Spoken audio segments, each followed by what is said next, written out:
Hey everybody, Brett from AstartesGaming here, back with another first look video. Today we're going to be taking a look at Community Inc., which is an indie, sort of like town building and management game that released today for me, today being August 3rd, 2017, but it'll be yesterday for you guys. You'll be seeing this on Friday the 4th. Anyways, as usual, I'm going into this completely blind, and I'm going to give you my honest impressions as we go. So without any further ado, let's jump in. I think I'm going to play the tutorial just so I know what I'm doing, rather than jumping straight into a game, not knowing what to do, and having a negative impression because of that. So, straight into the tutorial. Let's learn the basics. Why not? So far, I'm really liking the aesthetics of the game. I like the art style. It's a little bit... I'm trying to think of what it reminds me of. The comparisons I've seen for this game so far are saying it's sort of akin to Northgard, and I didn't love Northgard. It was a fun game for a little bit, but it's not something that I would have gone back and played a bunch on my own time. But a lot of people do like Northgard, so if that's your thing, you know, you might enjoy this as well. But I guess the art style is reminiscent of that too. I guess we'll see if the gameplay is. I know it is, again, about building towns and whatnot. But Northgard was more like an RTS that just had some, you know, town building mechanics in it. Where I think this is going to be more along the management side than like the real-time strategy gameplay side. So hey there, welcome to our company, our company, Community Inc. As the brand new manager, you must complete 8 goals in 30 days, so this community is in tip-top shape to sell. Apparently we're selling communities? You need to hire workers, the lings, assign their jobs, and produce items to sell or use inside your village. For this tutorial, the time speed is slowed down. Also, we've enabled only the buttons you need to lead you through step by step. Let's get this started. Hire your first worker by clicking the button in the top left of our screen. So that'll be top left. Which one? This is the bottom left. Okay. I'm pretty sure it said top, but that's the bottom, but okay. Great, you have your first worker. Every new worker starts with the builder profession. Now let's learn how to move the camera. I know how to move cameras in video games, give me a break. WASD, rotate with Q and E, or apparently we can click the right mouse and drag it around. Z and X will raise the height of the camera. And we can do that with the scroll wheel as well. Controlling slows, or holding control slows the camera, and left shift speeds it up. Okay. Good, now you know how to look around your community. Let's talk about the calendar. Each month is 30 days, and each day can have clear skies, rain, or snow. Check the weather for this month using the calendar. Apparently it's mostly sunny. Nighttime is always cold, so make sure to provide heat sources like ground lanterns. When it rains or snows, the entire day will be cold, so you will need to craft better clothes for your workers to keep them warm, otherwise they might get sick. Let's look more closely at our worker. Okay, so actually it's going to be warm for the first week, and then we're going to get a little bit stormy, and then actually like almost 2 weeks of snow, and then it's going to kind of ease up on us. So click on the flashing button, that's this one here. Oh cool, so they have like their own little profiles, that's cool. Here are all the workers in your community. You can sort your list by clicking the sort button. Also, you can set the gathering priority. When a worker is idle, he will gather any resources dropped on the ground. So they'll just move stuff, I guess, a la RimWorld. If you need something more quickly, like food, set it as a priority. If there is no priority, they will gather the nearest resource. Now let's click on your worker. So, says Gark. Can I rename these guys? That would be fantastic. Your workers' stats are health, happiness, education, warmth, and mood. The higher, the better. Happiness is increased by providing beds and good food. When happiness is low, they start to cause fights, leave your village, or set objects on fire. So social issues, leaving, or arson. Those are the three things. Education is increased by providing books in a library, so no schools or anything. Keep lings warm by providing good clothes and furnishings with fire sources. Each fire source has a radius that will heat nearby lings. If the lings get cold, they lose health. Mood will always decrease when they are working. When mood gets low, they will look for something to enjoy, or relax or study, and pray, or apparently burn things. And low acceptance will make them angry, and you will lose control over them, and they will start to destroy everything, and again burn things.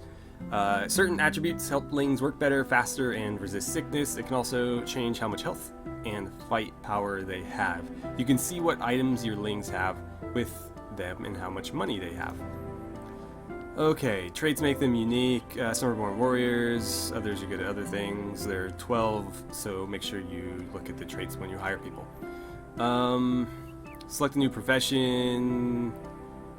The more they work, the better they get at it. They can only do one at a time, so we'll make this guy lumberjack apparently. So we'll click this and click that, and now he's a lumberjack. Actually, I would have liked to look at what the other jobs were, but I can't do that right now. Each profession requires a tool, so your worker will go into storage to retrieve the tool. Tools can be crafted by your lings in the crafting menu. At the beginning of every new village, you'll receive some tools to start. Now that we have a lumberjack, we need to select trees to cut. The forage button can be used to select trees, rocks, plants, fishes, and plantations to be worked by your lings. In this tutorial, we'll work on trees. So we need to click on the forage button, which is this handy shovel, and I guess we just do something like so. So far, I would say the controls are pretty intuitive. Of the very few reviews on Steam of this game so far, they said that the UI wasn't great, but thus far I haven't had any issues with it. But we are very early into the game, so that might change. Nice job. Now your worker will go cut the nearest tree. As you can see, you cannot directly control each worker, but you can give orders for them to follow. Now let's hire another worker. Do you remember how? Yeah, it's this button that you keep flashing at me. Okay. This worker will start gathering the wood logs dropped by your lumberjack. Remember, the idle workers gather resources while waiting. Let's wait for them to collect 8 logs. Okay, so while they do that, I want to click on this. And so M-Red is our new guy. What are the other jobs available?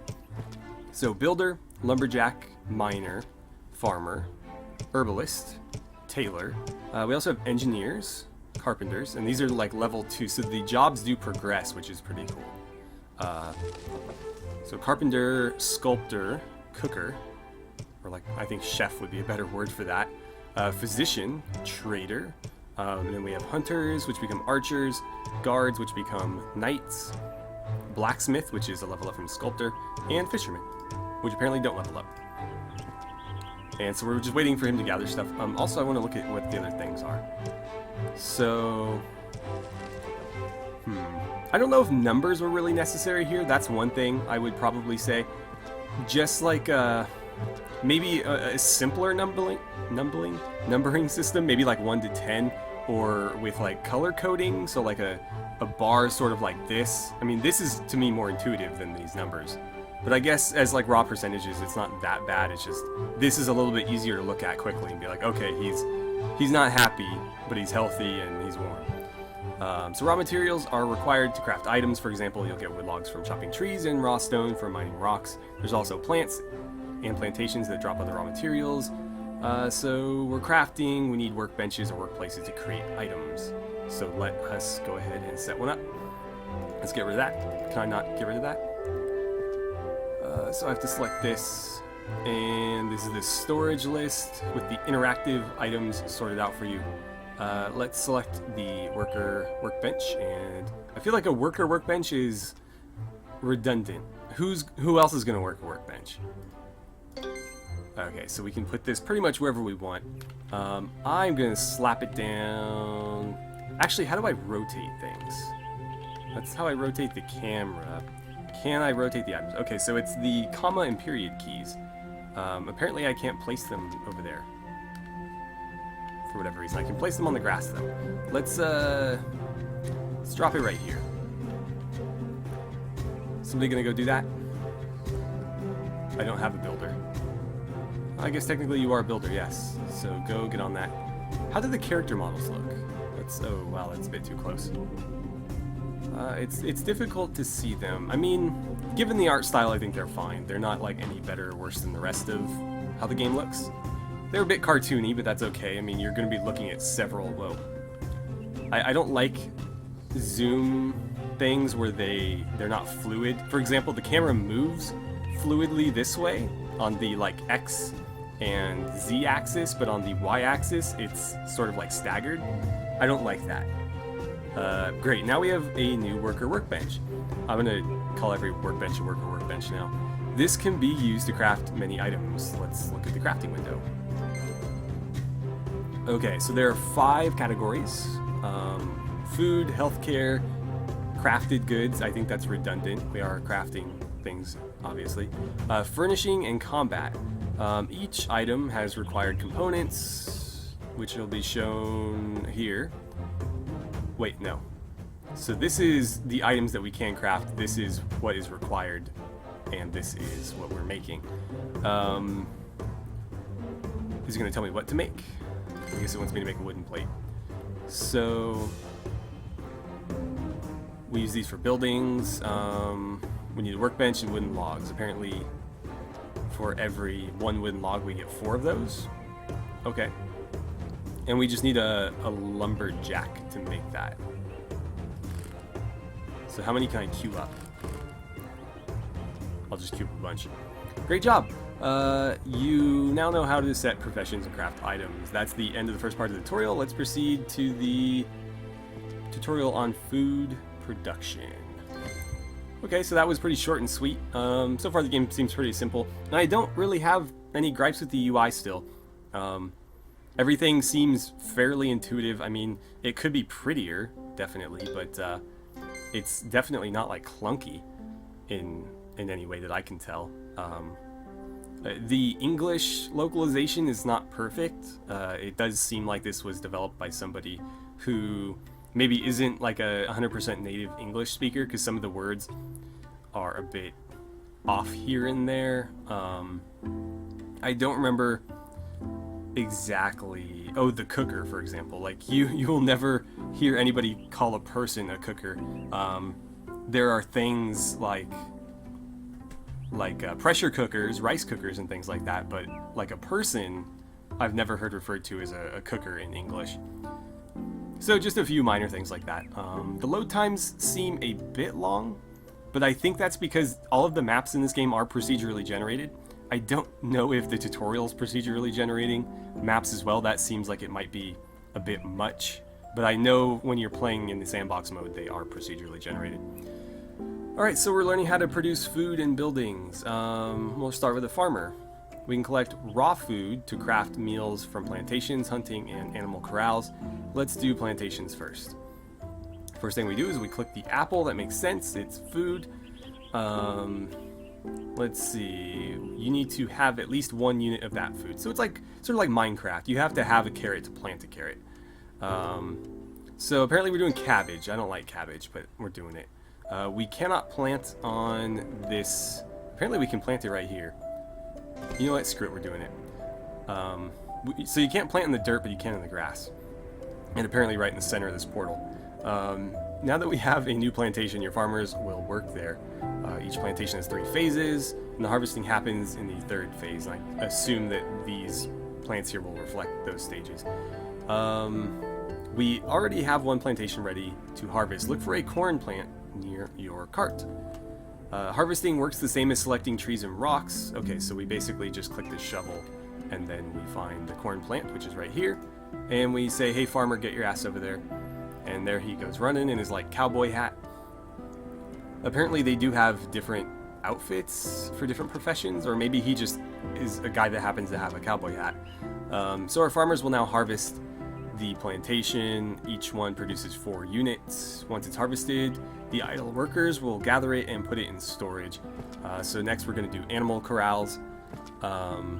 They take longer than plantations. They have 3 phases as well. 3rd stage is harvesting, same as the plants. But we need something else first, probably an animal. Oh, research. Research is where you pay to open up more options for your community, such as new items to craft, ability to build corrals, and more. Let's take a look. So we'll do the research one. Research seems pretty limited, but that's okay. Animal breeding. So DNA. $100. Let's work out how to build. Also, dollars seems like a weird currency in this setting, given that everybody's sort of got like a medieval thing going on with their clothing.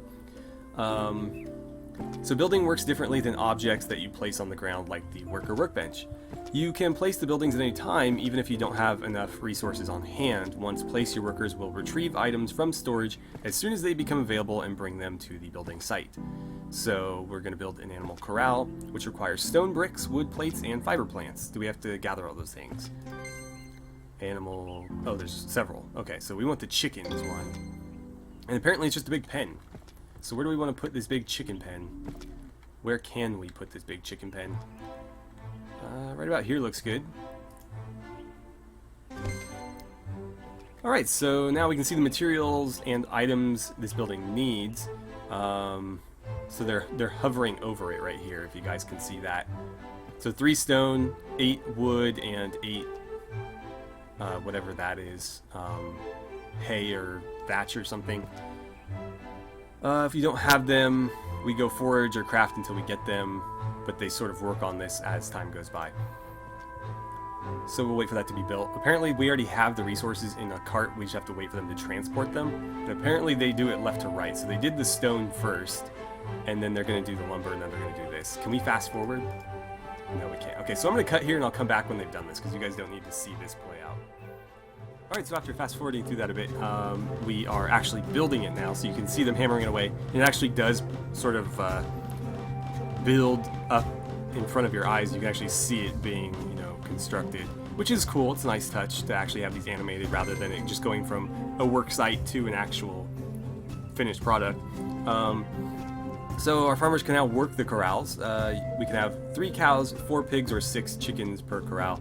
If you want more than that, you will have to harvest the animals or build another. Now we know how to do food. Okay, so one more tutorial to go, and it looks like we will have time to get through all 3 of them today, which is fantastic. So far, nothing really out of the ordinary here. This is pretty much what I expected. Diplomacy and combat, that'll be interesting though. Alright, and hopefully the load screens go a little bit quicker. Again, I normally cut load screens in my Let's Plays, but when I do first look videos like this, I think it is worth leaving them in, because that is a thing that you guys are going to have to deal with if you purchase the game for yourself, and so knowing how long to expect load screens to take is something that you should consider when you're buying a game. I do have a pretty high-end PC. That said, I'm not running this on my solid-state drive or anything, so I could be running it faster than I am. But if you're running, you know, a low-end PC, you can expect it to take a little bit longer than this. Or if you're running a really, really high-end PC, then you can expect it to go a little bit quicker. Or, you know, if you've installed it on a solid-state drive. I don't know that that's really going to help in this case, though. Given what the game is doing and why these load screens are taking as long as they are, I don't think that an installation on a solid-state drive is going to help that as much as it would with other games. So yeah, almost ready. There we go. So we're gonna learn to building fires? Okay. Well, building fires and fighting enemies is better than fighting fires and building enemies. Although, since we're doing fighting and diplomacy, that might be more accurate. Alright, so there are 8 other creatures and races in this world. That's cool. Blue foxes, mush faces, magic oaks, dark panthers, stone golems, sharp eagles, dragonites, and orcans. They may or may not be friendly. That will depend on your actions. You must be careful whom you trade with or accept contracts from. So I guess like trading with the blue foxes might piss off the mush faces. Who knows? For example, they're gonna give, yeah. So the magic oaks don't like the stone golems, they're rivals. So I guess you just have to see who's rivals with who and be careful not to trade with one because you'll be stepping on the toes of the other. Unless you know, you're already enemies with one, then you will of course trade with their rivals. To trade, you must have shops and traders in your community. You can choose what items to trade in the shop. This is how you make surplus or currency, in addition to completing contracts. So, first agreement time. Let's click the scales here to open up trade and diplomacy. And these guys are all adorable. I particularly like the blue foxes are okay. I like the sharp eagles, and I'm really digging the panthers. Although I assume these are the dragonites, they're pretty cool too. They're all pretty good, except for I think these are the mush faces. They look like mushroom people. As you can see, this is a list of all the creatures that you can make a contact with. You can also see your status with each. Since the mush face have more than 60% relation with us, let's talk to them. But I don't like them. I want to talk to the sharp eagles or somebody. Like, I think these guys have the highest. That looks more than this. Fine. Mush faces. So yeah, they are little mushroom people with like a armored pauldron on one side. There are a few options when you talk to creatures. Let's try a trade agreement. So we click trade. Make a certain race come to your community more often. Apparently they come to trade anyways. This just speeds that up a bit. So we'll need to build a shop to have something to sell them. You remember how to build things, right? Vaguely. So we click on the hammer, and then we need a shop. Shop A. What is the difference, I wonder? It's not going to tell me, so I'll just go with shop A. We can place this wherever we like. I kind of want to turn it this way and maybe add it to this little spot along the road here. Right about there. Like this will be the little path that leads up to it, yeah? That looks good. So 3 stone, 6 wood, and 4... I still don't know what that is. I assume it's thatch, but they haven't told me what it is. So can I speed this forward too? I can. Okay, we're done. So now that we have our first shop, you can select items to sell here, and creatures that are either neutral, in peace, or have a trade agreement will come. Creatures at war with you will not come at all. Also, your workers' trader level will affect how many items, how much items will sell for. The better the trader, the better the sale. We already have a trader, so he'll get to take care of the shop. In the future, you'll need to choose items to sell in your shop, but we will skip this for now because it's very simple. Instead, we're going to learn how to deal with fire. You'll need a well to protect your community. Luckily, we have one inside our storage, so let's build it. So we click on this, and we click on the well. That seems like a weird thing to store. Like, how do you store a well? I'm going to throw it down like right here. That seems like a good place for a well. Let's fast forward while they do that. Hopefully it is a rather quick process. Yeah, it is. Okay, so we have a well. So remember, only builders can put out fires. So be sure to always have a few builders in your community. That makes, I mean, that's pretty common sense anyway, because you can't build structures or place objects without builders. So you kind of need a few, and they're sort of passively moving, you know, items around for your harvesters as well. So you should obviously always have a couple regardless. They're the only ones that can build objects and construct buildings. Basically what I just said. Oh no, this shack is on fire. And they're going to run over there and take care of it. Oh, it's a bed. The bed's on fire. Good, now the fire's gone. Let's find the minion that started the fire. You'll need warriors to do the job. Find the warrior in your community and kill the minion. Note that warriors are the only lanes that you can command directly. So in this instance, it's a bit like RimWorld, where, so where the hell is this guy? Is he going to tell me where he is? Yeah, I know where the warrior is. I want to know where his target is. Okay, I had him selected. That seems like a really roundabout way to do that. Okay, so where the hell is this minion? How am I supposed to know where he is? Is he going to tell me? Anywhere on your map to move him. But I don't know where the minion is. Show me where the minion is. I don't want to have to look.